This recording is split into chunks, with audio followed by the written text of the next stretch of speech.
After meeting with his cabinet, President Bush came to the Rose Garden to again slam Congress over its inability to pass an energy bill. The second pointed jab in as many days, a presidential prodding on domestic oil drilling with the timeline. All the Democratic leaders have to do is to allow a vote. They should not leave Washington without doing so. Early in the day, the prospects for compromise in the Senate seemed at least possible. Senate Majority Leader Harry Reid had offered Republicans votes on 4 amendments to an oil speculation bill, amendments that included expanding domestic drilling. Republicans wanted more, but were ready to accept the deal. By late morning, Senate Minority Leader Mitch McConnell told reporters Reid's offer had been rescinded. I've been told this morning that offer is no longer out there.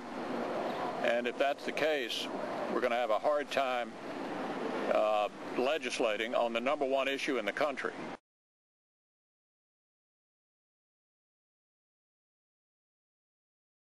Reid said on the Senate floor that Republicans wanted too much, and they wouldn't agree to a new demand to first approve a bill to invest in alternative energy. Because the Republicans have blocked everything.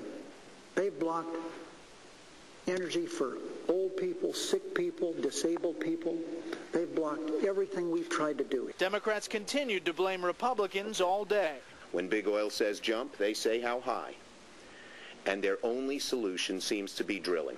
Energy Secretary Sam Bodman insists that his department is working hard on renewable energy, wind, solar, and nuclear power, while developing technology on hydrogen fuel cells, biofuels, and clean coal.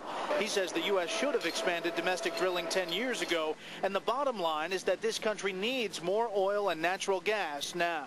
I think it's very important, but also I would point out that I'm the guy that has to go to Saudi Arabia and make the case that you should produce, you should increase your production, and by the way, we at home are not doing anything.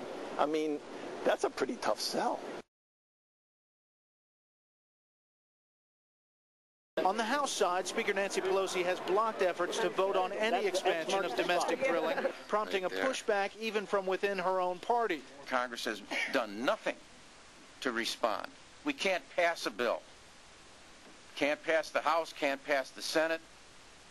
It's not working. And there's a push to delay the summer recess, scheduled to start at the end of the week, until the House takes up domestic drilling. Our members will do everything we can to keep Congress here until we get our vote. And they almost did.